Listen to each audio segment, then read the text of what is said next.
Avec le marché dynamique qu'on connaît à Dubaï, le trading immobilier ici offre des opportunités intéressantes pour les investisseurs. Tu penses quoi, toi, de cette nouvelle tendance du trading immobilier ici?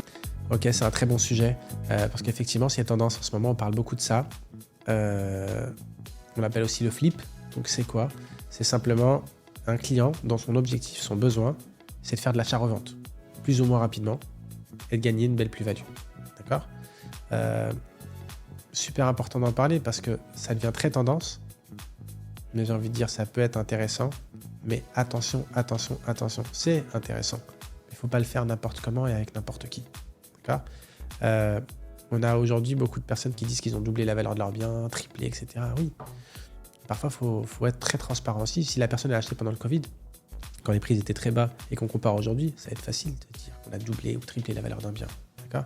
Moi, il y a quelques semaines, j'ai pu faire une opération similaire, d'accord, pour un client. Il a acheté. En quelques jours, il a pris une très très grosse plus-value. Mais parce qu'on a fait ça intelligemment, on n'a pas trouvé tout de suite le bien. On a pris le temps de mettre en place une stratégie. Et dès qu'on l'a trouvé, il a fallu être très réactif, stratège et se positionner. D'accord?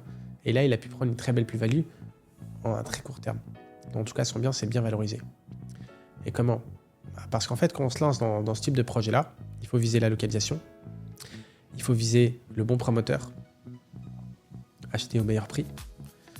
Et à côté de ça, bien évidemment, il faut aussi qu'il y ait un petit côté, vous savez, une petite exclusivité, un truc assez spécifique qui va faire que le bien sera assez rare par rapport à sa zone, d'accord? Par rapport à ses concurrents.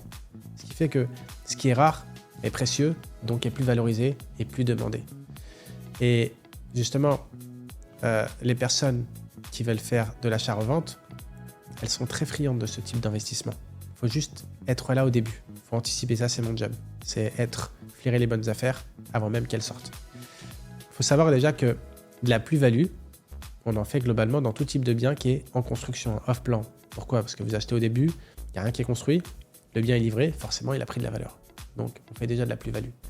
Mais généralement, ceux qui font du flip, d'accord, qui sont spécialisés sur ça, eux, ils veulent pas forcément attendre la remise des clés.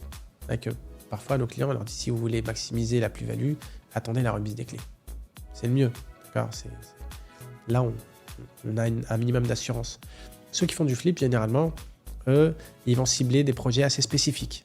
D'accord? Alors, bien évidemment, plus vous mettez de l'argent, plus la plus-value potentielle, elle est intéressante. Voilà. Est-ce que ça vaut le coup de faire de la plus-value sur des petits investissements, etc. Faut faire plusieurs petits coups. C'est pas forcément le mieux.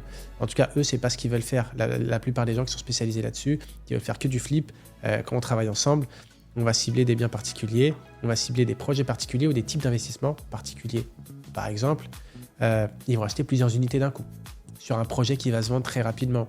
On le sait en avance par expérience, les projets qui se vendent très rapidement avec tel ou tel promoteur dans tel ou tel endroit. D'accord? Ils vont acheter soit plusieurs unités, soit ce qu'on appelle des floors, des étages entiers. L'objectif, c'est quoi?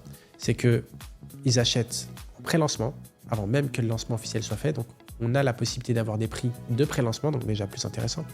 Et ensuite, une fois que le projet est lancé, généralement des projets très prisés, donc qui se vendent en quelques heures. Mon client, lui qui a déjà acheté son floor ou toutes ces unités-là, il n'a plus qu'à attendre que le promoteur n'ait plus rien à proposer, plus rien à vendre, pour que derrière, il puisse lui revendre chacune de ces unités quand il le souhaite, avec une belle plus-value. Et c'est ça en fait qui est super intéressant, c'est ce côté stratégie, ce côté justement choisir les bonnes opportunités. Alors attention, c'est pas parce que le client m'appelle aujourd'hui qui me dit qu'il veut faire du flip que je vais lui trouver quelque chose. Tout de suite en tout cas, ça peut prendre quelques jours. Ça paraît suspect si je lui dis tout de suite, ça peut être un bon concours de circonstances, mais les très belles opportunités, c'est sur certains moments qu'on va les trouver. Il ne faut pas y aller n'importe comment et pas avec n'importe qui.